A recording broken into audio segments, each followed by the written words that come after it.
through blue economy, policies and program. এই technical সেমিনারে আলোচক হিসেবে থাকবেন ডক্টর তাপস কুমার ঘোষাল, প্রধান বিজ্ঞানী ও কেন্দ্রীয় প্রমুখ, central institute of fisheries education, Kolkata centre, এবং ডক্টর বি.কে. চাঁদ, যুগ্ম অধিকর্তা, পশ্চিমবঙ্গ প্রাণী ও মৎস্য বিজ্ঞান বিশ্ববিদ্যালয়। সবার কাছে আমরা অনুরোধ করব আপনারা আসন গ্রহণ করুন। আমরা আর খানিকক্ষণের মধ্যেই এই টেকনিক্যাল সেমিনার আমরা শুরু করব। ধন্যবাদ।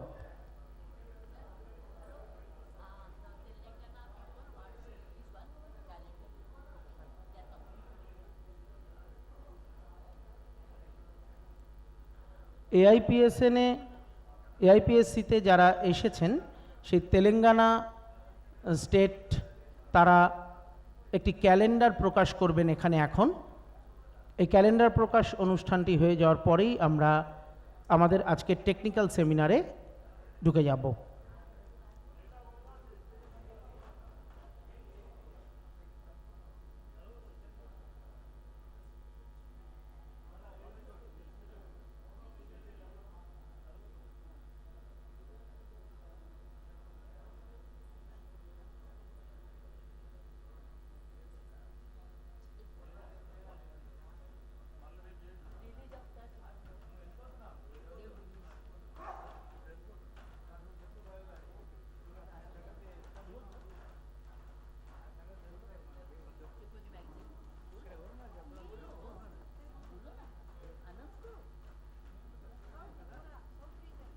Yeah, dear friends, this is Raja. I'm the State General Secretary of the Science Movement in Telangana, in the name Jana Vignana Vedika. Jana Vignana Vedika started its journey like the AIPSN on February 28, 1988. 36 years is over. After 1988, since 1990, from Jana Vignana Vedika, United Jana Vignana Vedika, sir, I request APA delegates also, from United Andhra Pradesh Committee, we have been bringing out a monthly children's science magazine in Telugu in the name of Chekumuki. So this is the Chekumuki latest month magazine. I am requesting all the delegates, leadership of the AIPSN to please release. Of course, they are releasing it without my any statements, because our people are very fast in running the organization. Even they are not asking me to join there. Sir, I am telling you all, I am also here, you please allow me to join.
আমরা আমাদের আজকের technical session শুরু করছি।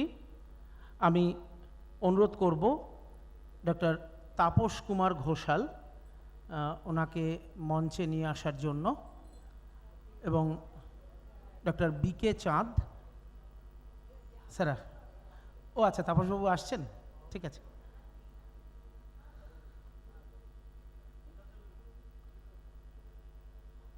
আচ্ছা, doctor চাঁদকে নিয়ে এসো, doctor চাঁদকে একটু নিয়ে এসো, আসছেন?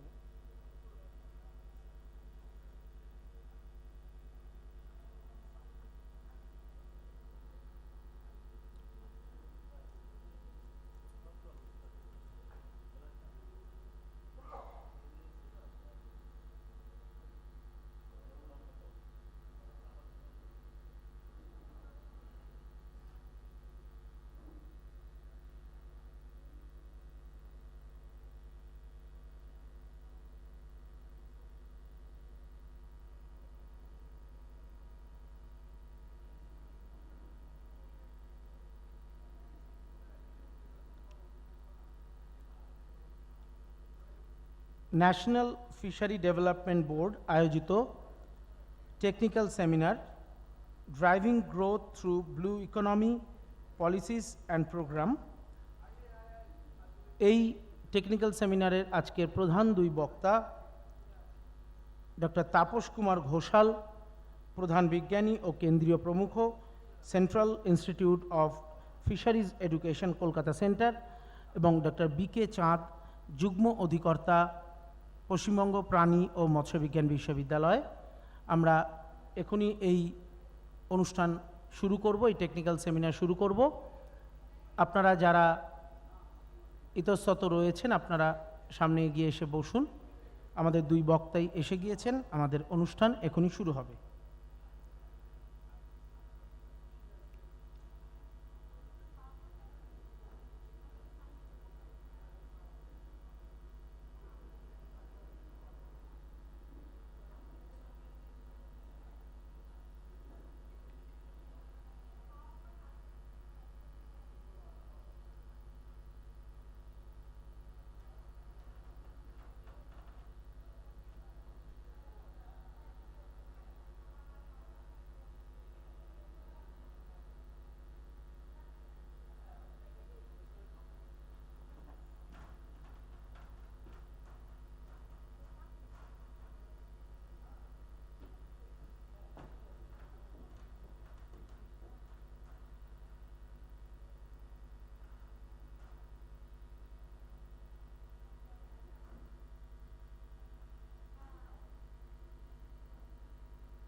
ডক্টর তাপস কুমার ঘোষাল এবং ডক্টর বিকে চাঁদ আমাদের মেলার পক্ষ থেকে দুজনকে ব্যাজ পরিয়ে এবং চারাগাছ তুলে দেওয়া হবে। এই ব্যাজটা নাও।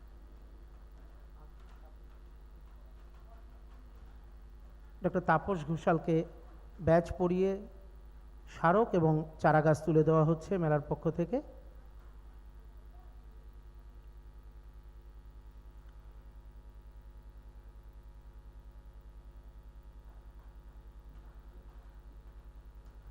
এবার আজকের এই আলোচনা সভার সঞ্চালক ডক্টর বি.কে. চাঁদকে ব্যাচ পরিয়ে দেওয়া হচ্ছে মেলার পক্ষ থেকে।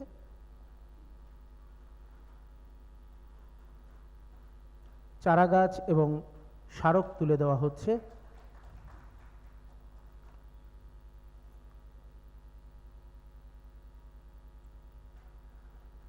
ধন্যবাদ। আমি ডক্টর চাঁদকে অনুরোধ করব এখন টেকনিক্যাল সেমিনার শুরুর জন্য। ধন্যবাদ। Good afternoon to everybody and welcome to today's seminar. This is an NFDB sponsored seminar on driving the growth through blue economy, policy and program. So I will give an introductory talk on this, then I will request speaker Dr. Tapas Kumar Ghoshal to talk in detail. This term, this blue economy, this is a relatively new term, and we often read in different medias and papers about this blue economy. So if we translate in Bengali, that can be a nil orthoনীতি. So let us now understand what is blue economy. As we know, in our earth, 2/3 is water and 1/3 is land mass. About 71% of earth is covered with water. And earth is known as blue planet because it looks blue. Like Mars is known as red planet. Venus is known as white planet. And this came to limelight, especially in 1966. We all know about 1969, that is the Apollo 11 mission, when this NASA sponsored moon program, first time man landed on the moon surface. And Neil Armstrong, famous quote we all know, that small step of a man is giant leap of mankind. But many of us don't know, 3 years before, NASA had another mission, which is known as Apollo 8 mission.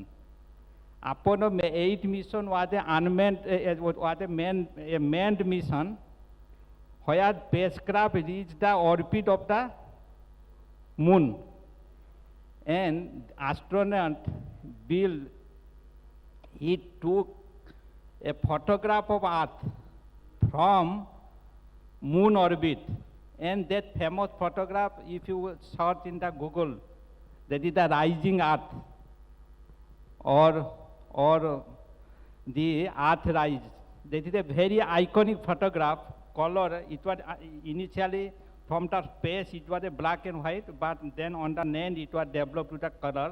That's a beautiful blue photograph of rising Earth, where you can see our living planet Earth is how it looks from moon orbit. It's bright and covered with blue water.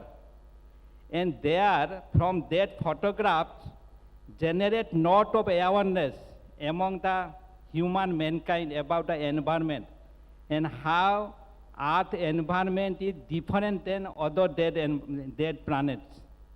And all the environment programs started and generated interest after that. And United Nations Environment Program in 1970 started after that. That was the first awareness that photograph created about the unique environment of Earth and how Earth looks from space and how it is essential for a sustainable development of Earth to keep this living planet alive. That was the first actually concept that rising Earth photograph gave to the entire world.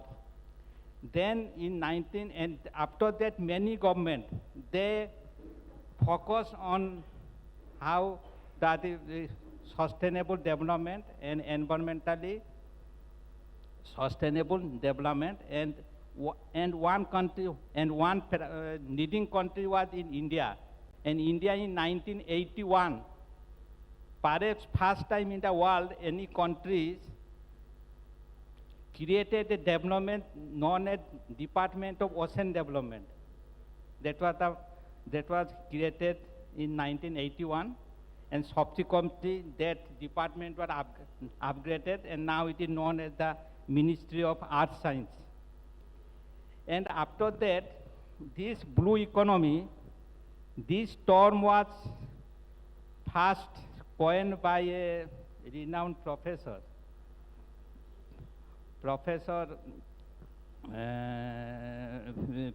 Pule.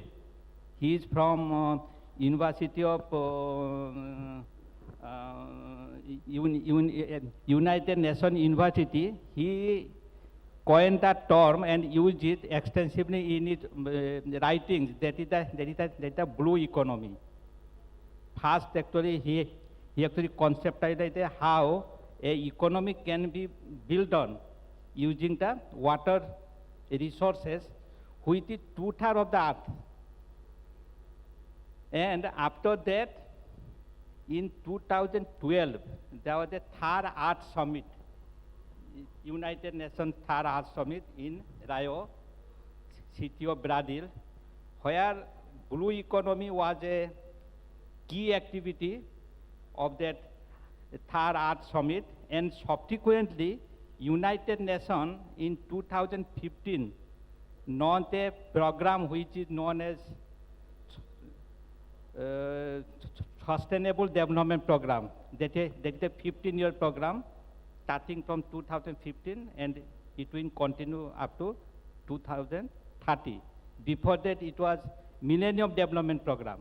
And this Sustainable Development Program, this blue economy was a very, very prominent part of it, and it is a multi-dimensional, multi-sectoral activity, and this sustainable development goal, it is basically it has 17 goals, and each goal has many targets, and altogether it has 169 targets, and under each target there are many indicators, and many goals address blue economy.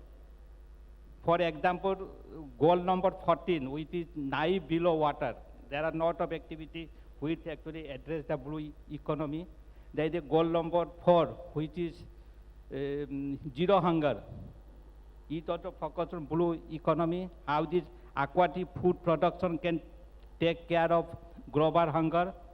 Then goal number 8, which is decent work and economic growth, how through blue economy that can be achieved. There is goal number 9, which is innovation, industrialization, and infrastructure development.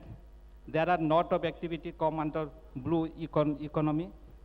Now we should understand what is the resources and how World Bank define blue economy. World Bank define blue economy like this: it is the sustainable use of ocean resources. As you know that 71% of Earth is covered with water, and out of water resources, about 97% is contributed by the oceans. Ocean and sea, that means marine environment. And World Bank define blue economy, it is the sustainable use of ocean resources for economic growth, livelihood, and job creation, by preserving the health of the marine and coastal ecosystem. And what are the activity comes under blue economy? Obviously, that is the maritime transport, ports, shipping, all this. Then tourism also, cruise ship, beach activities. Then it comes, major activity also comes under the fisheries and aquaculture and fish processing. Then it comes under the offshore oil and gas exploration, deep sea mining. Then renewable energy like tidal water, then wind energy, tidal energy, then coastal industry and services. There are lot of activity. It is multi-dimensional and multi-sectoral activities. All comes under the blue economy. Let us now understand that what are the blue economy important to in the context of India. As we know that we have a huge coastline of more than 8,000 kilometers. To be very precise, it is 8,180 kilometers of our east coast, west coast, and coast of Andaman and Lakshadweep. So we have a huge coastline. And if we see the continental shelf area means area up to the depth of 200 meters. That is 0.53 million square kilometers. And if we see the exclusive economic zone, that means area which a country can exploit for the economic purpose, we call it exclusive economic zone, which is the 200 nautical miles from the coastline. 200 nautical miles is about 370 kilometers from the coastline, and we have a huge exclusive economic zone which is 2.02 million square kilometers. And if you see the India's land area, it is only 3.3 million square kilometers. That means our exclusive economic zone is 2/3 of the entire India's areas. That means we have a huge exclusive economic zone, and now also there is a possibility that exclusive economic zone can be extended up to 350 nautical miles. Instead of presently it is the 200 nautical miles, but India government is pressing hard, and also the international bodies are thinking to extend the exclusive economic zone. And if it is extended to 350 nautical miles, then that area, exclusive economic zone area, will be more than 4 million square kilometers. That means it will be bigger than what is the area of the India geographical area. That means we have a huge potential for the development. But the main challenge is how we can exploit these resources sustainably and without hampering our coastal ecosystem. I think I try to give a brief introduction about the blue economy. Today's speaker is a distinguished scientist from Indian Council of Agricultural Research. He is the head and principal scientist of Central Institute of Fishery Education, Kolkata Center, Dr. Taposh Kumar Ghoshal. I will request Dr. Ghoshal to give a presentation on today's topic. And now I hand over the mic to Dr. Ghoshal, please. Anyway, thank you, Chand Babu, our very good friend, Dr. B.K. Chand. He is a faculty from our university. So he made some of the things clear, that, okay, we have a huge resources, ocean resources, economic exclusive zone, EZ, and how we can, what is the policies and programs of Government of India to exploit these ocean resources. Okay, so I will use the podium.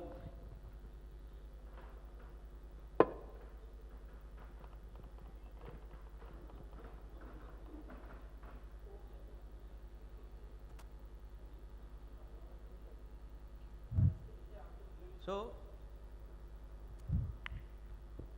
very good afternoon, ladies and gentlemen. So first, let me give a thanks to the organizer of this Acharya Prafulla Chandra, Smarak Vigyan Mela PRADARSHANI, who gave me a platform to deliver my talk on driving growth through blue economy, policies and programs. Of course, this technical session is sponsored by National Fisheries Development Board, Hyderabad, a board which takes care of the fisheries and aquaculture development of our country. So they rightly sponsored this seminar, and I am privileged and fortunate enough to share my ideas of blue economy. And definitely Dr. B.K. Chand, in the introduction, he made it clear that we have enough resources, ocean resources, and we are yet to explore. So holistically throughout globe, there are so many policies and programs, and our India government is also taken so many policies and programs to utilize these vast resources for the benefit of the mankind, human civilization, by restoring the ecosystem, very fragile ecosystem. So our blue economy, as rightly Dr. B.K. Chand told, that this is sustainable development involving ecosystem, involving livelihoods, involving societal approach, so that holistically that our economy, our Indian economy can grow with the help of this blue economy. As rightly our Chandbabu told, that the concept was introduced by Gunter Pauli in his book in the year 2010, The Blue Economy, 10 years, 100 innovations and 100 million jobs. And it is the sustainable use of ocean resources for economic growth, improved livelihoods and jobs. Why blue economy? Very rightly discussed that why blue economy, as we know our world 30% land and 70% water resources. And out of 70% water resources, very important, as we know, the 30% of the global carbon dioxide emissions, as we talk for carbon dioxide emissions, pollutions, that is trapped in the ocean resources. And then it creates a very good GDP. Throughout the country, throughout the world, it creates, ocean resource create a very good GDP. So that's why we are always talking about the blue economy, ocean development, and this has huge impact on our economy. Next slide, please. So objectives of blue economy, as he told, that sustainable growth. And so blue economy encompasses so many activities. At rightly is told, renewable energy. Main thing is renewable energy. We have ocean currents. So much energy can be generated. Now we are shifting from fossil fuels to renewable source of energy. So that is the one aspect, sustainable energy. Then of course, maritime transport, we can use that water resources throughout the globe for the cheapest transport mechanism. Till now, main mechanism of transport through ship, through the water resources, that also one activity. Then, of course, tourism, that is also one activity. Climate change, now we are talking so much about climate change. That is also one of the major area of blue economy. We have to protect our climate, we have to protect our ecosystem, and we have to protect our oceans. And then waste management, so much waste we deploy in the oceans, plastic pollutions, that also we have to take care. And ultimately, what I want to encompass, as is the NFD sponsored, so major is fisheries. Nowadays we are talking about fisheries, not only fisheries but aquaculture. So I will restrict more on the aquaculture, fisheries, how our oceans can be used for aquaculture. And another one thing, it is not only oceans, all the water bodies, including freshwater, freshwater, including brackish waters, marine water, everything comes under the blue economy. Fisheries activity, all the things also come under blue economy. Next slide, please. So, renewable energy and India's potential, we have huge potential, and we are yet to explore the potential of renewable energy. And India now ranked 4th in wind power capacity, solar power capacity, and 4th in renewable energy installed capacity as of 2024. And you know that so many hydro, solar, wind, small hybrid power, biopower, and our Ministry of New and Renewable Energy targets 500 gigawatt non-fossil based electricity generation by 2030. And India surpasses 200 gigawatt mark in renewable energy capacity, now at 203.18 gigawatt renewable energy capacity. So there is a huge resource of using this our ocean resources for that energy, renewable energy generation. Now what we are talking for our sustainable growth, and we have to shift from fossil fuels to this renewable energy source. Then comes our, for renewable energy growth, what are our government policies, National Green Hydrogen Mission, Pradhan Mantri Kusum, Pradhan Mantri Surya Ghar, PM scheme,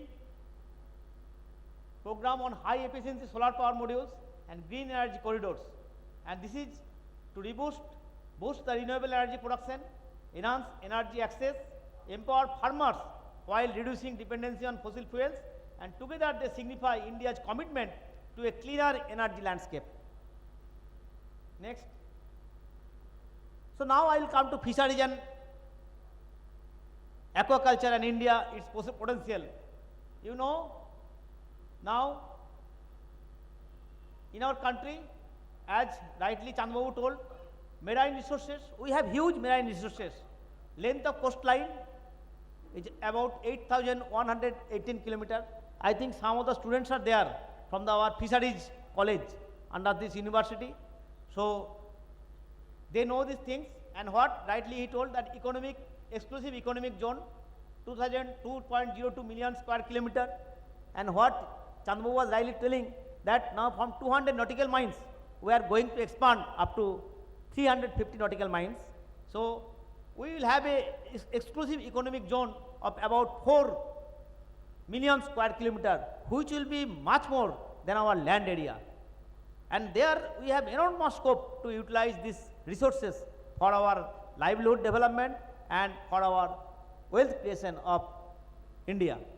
And then we have continental shelf line, we have number of fish landing center 1457, and number of fishing village 3461 fishing villages in India. We have huge marine resources, and in inland resources, because inland resource also very much important, and in the whole world our aquaculture is surpassing our fisheries. Mainly in ocean we used to capture fish. In India till now we are very much primitive stage for harnessing the potential for aquaculture activity in the marine area.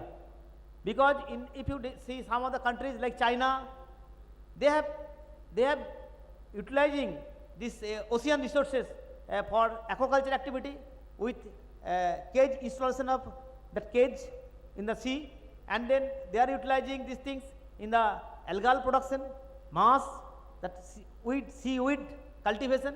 But in India, we are till now in infancy. We are not yet able to harness this potential. But our Honorable Prime Minister Modi ji, he put that mission, how we will do this seaweed farming and how we will use these resources for the aquaculture activity. And then in the inland resources, we have 3.15 million hectare area, and then under this 2.41 million hectare ponds and tanks, water bodies.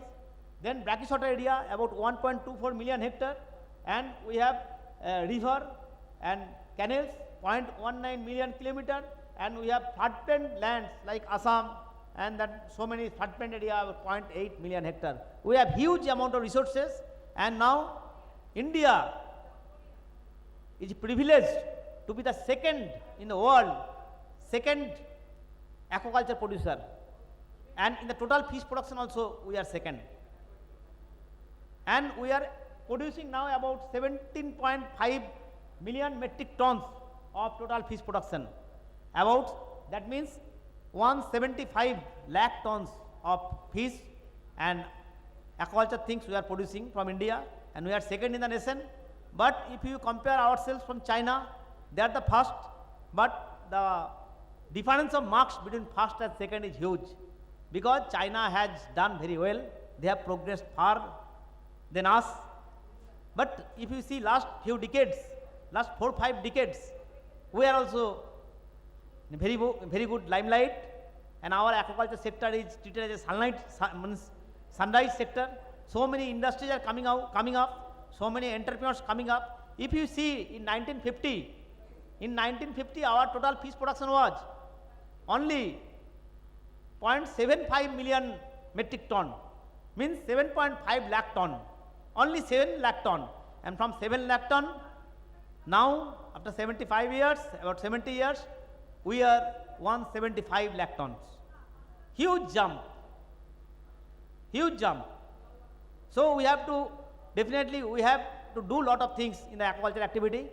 And these things, if you see fish production data, as I rightly told, if you see the blue line, that is the fisheries, capture fisheries from marine. So almost it is stagnant.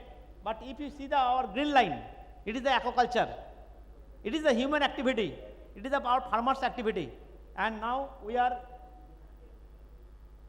very good. It is increasing in exponential capacity and near about 2-digit growth. 2-digit growth means about 10%, 9%, 9.5% growth in our aquaculture sector. And that is the highest growing sector. If you see the other sector like poultry, our broiler, our agriculture. So our aquaculture is growing in a very rapid speed, and rightly our India government also framed so many policies through creation of new ministry. We have created new ministry, Ministry of Fisheries, Animal Husbandry and Dairying, and in that ministry also, if you see, interestingly, fisheries is coming first. That means our government is giving so much importance for the sector, and with that, in 2019-20, it was 46,000 crores. Now 2023-24, budget outlay is 30% growth of budget. That is about 61,000 crores is the budget on the fisheries and aquaculture sector. And Department of Fisheries have received allocation of about 2,580 crores for 2014-25, 15% increase in annual budget. And you see, another one most important things, from the fisheries sector, from the aquaculture sector, we are earning more than 65,000 crores of export earning. 65,000 crores today. And this is just neck to neck fighting with the basmati rice. So commodity wise, we and basmati rice first and second, and very close battle. So you see how is the importance, and you know that our in brackish water sector mainly shrimp production. Now earlier it was Punja's monodon, tiger shrimp, and now we have shifted to our exotic shrimp, that is Phineas Vanamai. So with that Vanamai, we introduced in 2009, and from 2013 in all the coastal states, including West Bengal, we are doing scientific Vanamai culture, and with that Vanamai, our production has increased from 1 lakh ton to 1 million ton, means 1 lakh ton to 10 lakh tons, and our government has created a target in 2025, 14 lakh tons. And this is the major driving force for our aquaculture sector. And near 40,000 crores rupees out of 65,000 crore rupees, 40,000 crore rupees is only from the farmed Vanamai, and that is also estuarine area with the ocean water, with the brackish water. And our target has been given in Pradhan Mantri Matsya Sampad Yojana, target has been given to 1 lakh crore export target. And you know that for that we require huge amount of seed. We have so many hatcheries, government have approved hatcheries for the seed production, and issue to be addressed is that quality of good supply of seed, good aquaculture practice. As we know, we have to do sustainable development. So good aquaculture practice we have to create. We should not destroy our ecosystem. We should not rampant with so much antibiotic use or other medicine use. So that we should use these things sustainably. And definitely that another alternative species we are looking for. Now we are in India, total aquaculture, brackish water aquaculture, we are dependent on wild shrimp, Vanamai. And you know, wild means so many restrictions, so many things are there. But we have one very important species in Pineus indicus, Chapra chingri. That Pineus indicus, our government has given flagship program on Pineus indicus, so that we can produce our own Pineus indicus in the hatcheries, and our development becomes much more sustainable. Next. So you know, in our aquaculture system, so many things are there. We have to diversify. As I rightly told that China cultures near about 100 species. They have taken 100 species in the commercial aquaculture. But in India, till now we are measured to, we told India as a carp country. Our major thing is Indian major carp, and then some exotic carps. You know, Rohu, Katlam, Regal, Silver Carp, Common Carp, Grass Carp. These 6 major species. And now recently our Tilapia and Pangas has been introduced. It's taking away good shape. And in brackish water aquaculture sector, only one shrimp, that is the Vanamai now, at present. So only 7-8 species commercially we are doing. But now we have enormous scope to diversify our species. We have to increase our species basket, because with the new generation, that food, their preference for food item is changing. You know, earlier in India, about 60% people were vegetarian. Now it is just reverse. 60% is non-vegetarian. Which so many peoples in North India, mainly Rajasthan, Gujarat, and in South India, like our Andhra Pradesh, Karnataka, they are all veg. They are not taking fish. They are not eating shrimp. But now, with the young generations, that thing is changing. And you know, now in Gujarat, which is a totally veg state, they are that shrimp, that outlets, and so many restaurants in marine food like Jingalala brand, and that is flourishing. So our food habit is changing, and in the future days there is enormous scope. We have to increase our domestic consumption, because till now we are dependent on export for shrimp. So we have to enhance our domestic, you know, more than 140 crores population, and now we can enhance our domestic consumption of shrimp, marine food, marine fish. So there is enormous scope for India.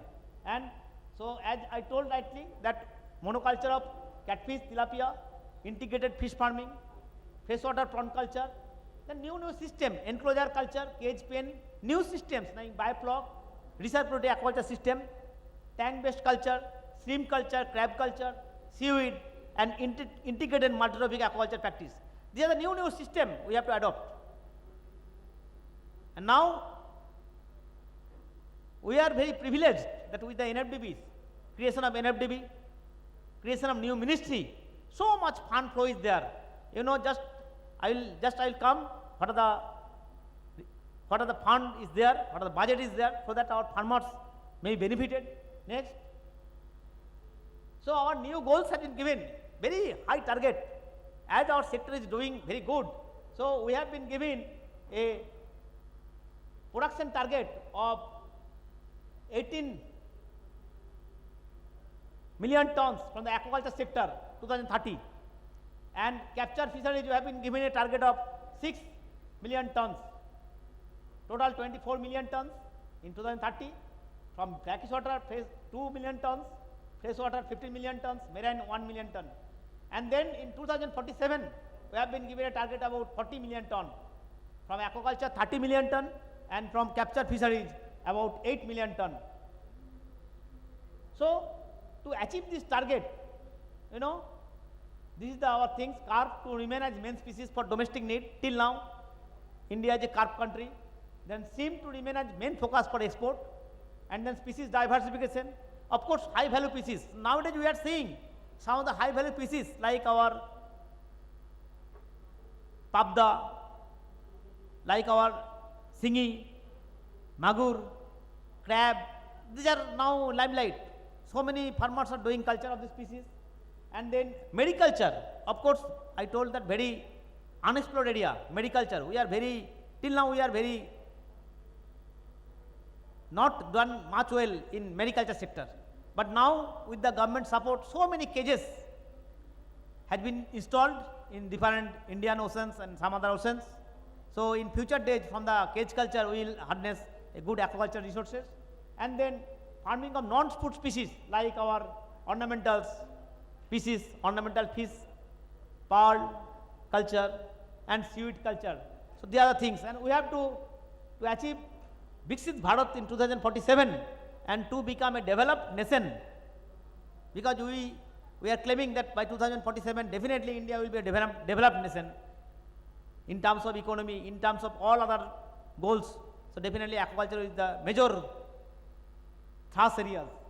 And now, you know, that Prime Minister Matsya Sampad Yojana, PMSY scheme created, and if you see the history, 2015-16 Blue Revolution scheme launched, 2017-18 National Marine Fisheries Policy launched, 2018-19 Fisheries and Aquaculture Infrastructure Development Fund launched, 2018-19 KCC facility extended to fish farmer, 2018-19 exclusive department for fisheries created, as I told rightly, and 2019-20 separate Ministry of Fisheries, Animal Husbandry and Dairying, and 2020-21 our Pradhan Mantri Matsya Sampad Yojana has been launched, and with that PMSY we have given a 20,050 crore budget outlay for 5 years, and next year it is going to go over, and in Blue Revolution also we have given 5,000 crore rupees budget outlay. Next. So these are the things in a nutshell. Our main target of PMSY is fish production, increasing fish production, enhancing income, and of course our economic contribution. And now in our country under PMSY there is a very big boost has been given, and with a huge subsidy for scheduled caste, scheduled tribe and women, 60% subsidy, and for general caste 40% subsidy, different schemes, what not, starting from aquaculture, creation of pond, digging of pond, desilting of pond, to marketing, even market development, everything is there in the PMSY book. And of course this plan is being implemented by state government, but there is a huge funding support for the fishermen's community through the Pradhan Mantri Matsya Sampad Yojana, and it has really impacted a lot in our blue economy through the aquaculture and fisheries activity. In fisheries activity also so many schemes are there. Next.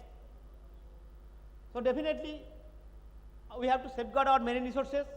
National Policy on Marine Fisheries 2017, this policy guides the conservation and management of India's marine fisheries resources, and then regulation and conservation. Till now in our marine system we are talking about conservation. We have to conserve so many species. You know, in West Bengal, that our hilsa is a pride fish of Bengal and Bangladesh. So we have to conserve the species, and now this fish stock is in depletion stage. Like a turtle, you know, now any fishing gear we have to implement the turtle exclusion device. Then only our shrimp will be taken by United States. United States puts so much restrictions that if you do not use our oceans in a eco-friendly way, if you destroy our ecosystem, definitely they will not purchase our products. So each fisherman's, each trawlers, each mechanized boats has been advised to put that turtle exclusion device, TED, so that turtle gets excluded and our oceans, our ecosystems gets restored. Otherwise, developed country, they will not purchase our products. Okay? So, uniform, just back please.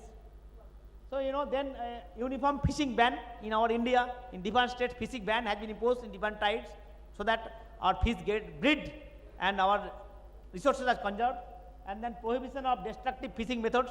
In so many places, in so many rivers, in so many lakes, we use different destructive, some medicines we use, some electricity we use to catch the fish, because in that if you put that electricity, all fish will die and will harvest the fish.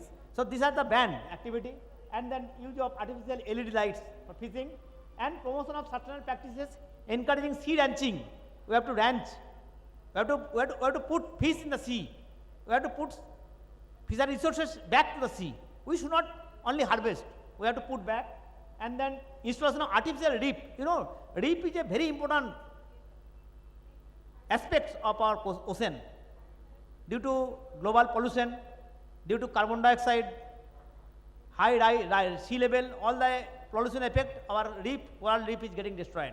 And now, so many policies government has framed to preserve that coral reef. Even so many things are there, artificial corals we are putting under the sea. And then mariculture activities such as seaweed cultivation, or our government of India has taken huge step for the seaweed cultivation. And now this seaweed, in Amazon everything, we are getting seaweed from China. So many seaweed package we are eating.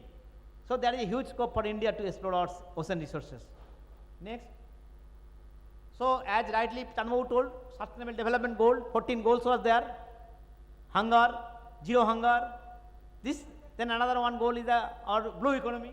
And then the other things we have to look after in the pollution point of view. We have to decrease the acidification of the sea, and we have plastic pollution also. We have to reduce plastic pollution also. Next. Life below water, that is the thing, blue economy. And then as rightly told that coastal and cruise tourism is also a very important part of that blue economy. And in the government of India launched project Smarak Mela, very big project, and with that project we can develop cruise terminals and major ports, and India ranked 39th among 119 countries in the latest Travel and Tourism Development Index 2024. So there is a huge scope for India to promote the tourism around our ocean. So there is a very big very big resources is there, and very good chance of our economic development is there through the tourism. Next. And what are the major challenges of blue economy? It looks very sound to listen, but definitely there is a huge threats of our blue economy, very huge threats of our ocean, and environment degradation and biodiversity. As I told, 65% of the coral reefs are in stress. Overfishing, because overfishing, there is not a much more our strong policy guidelines. So that's why we are overfishing our resources, and unsustainable fishing. That also we have to address in the coming days. And then marine debris, all the things we put in the marine. So much plastic pollutions. Nowadays we are talking about microplastics. It is not visible, but everywhere microplastics is there. Even in our food, if you see, there is microplastics. And definitely now we are thinking the cancer and so many things, so many disease problems, we have to take care. And then maritime security and piracy, of course, that's also we have to take care. And India generates about 9.46 million tons of plastic waste annually. How to remove this amount of plastic waste through environmental sustainable approach, that is a very need of the hour, and we have to look into this aspect also. Next. So what are the way forward? The challenges can be quickly addressed through innovative solutions within the blue economy framework. One is sustainable fisheries management, climate resilience, of course everything should be climate resilience, enhance pollution control, and modernize ports. The future of the blue economy of India hinges on innovative practices, effective policies, and responsible development, ensuring a prosperous and sustainable blue economy. And this is the blue economy, huge resource, we have to harness it. That is the things, need of the hour. Next. So anyway, thank you. So, of course, it is a very huge subject area, but in a gist, I tried to capture what is the blue economy, and I have given major thrust for our aquaculture sector, fisheries sector, with all data, and there is a huge scope of India to become a developed nation by utilizing this, our ocean resources, our water resources, and I hope that in the coming days, we will be much sincere. And what that economy, ocean economy, just it is not a very old concept, it is a very new concept, and now so many talks, so many policies, so many programs being implemented by Government of India, and even all the state governments also implementing so many policies. And I hope with this, by 2047, we will become Viksit Bharat, and we will be one of the developed country by harnessing our potentials of the ocean resources of our country. So thank you all. Thank you.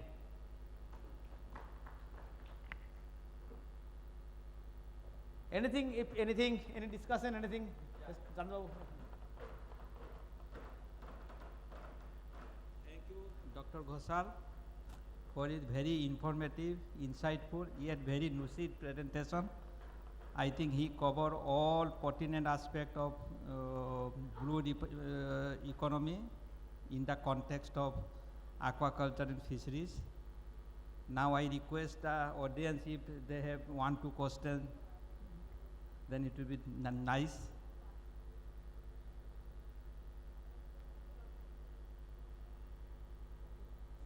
Thank you. Then now I just give a concluding remarks that we all heard a lot about the blue economy, and we have lot of prospect and potential, yet we have lot of challenges also. But one thing is sure, that next millennium will be of blue economy, there is no doubt of it, because as world is progressing so rapidly, and all our activities concentrated on the landmass terrestrial ecosystem, now time had come, we have to source food from aquatic ecosystem, because we have very little land left for our meeting our food requirement or all other activities. So it is, but we have to remember it is a very, very fragile ecosystem. We have to handle this economy very carefully. At the same time, it is also has a lot of potential. As you know, this is farming system in aquaculture is a three-dimensional production system. The productivity is much more than the land-based farming system, because here we use the volume of water into the production system. So it has a lot of potential, yet it has a lot of environmental issues also. All this Dr. Ghoshal has elaborated, and how it will implement, that is the policies.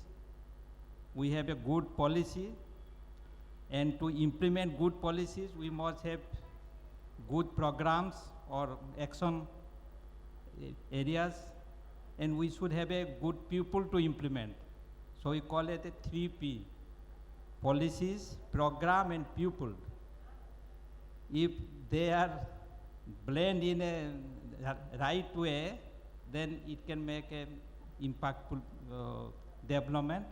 And there is no doubt that by 2047, when we will be celebrating our centenary year of independence, India will be graduating from the developing nation to the developed nation, because it's Bharat, which is the dream of our beloved Prime Minister. With this note, I once again thank you for your patient hearing. Thank you. Jai Hind.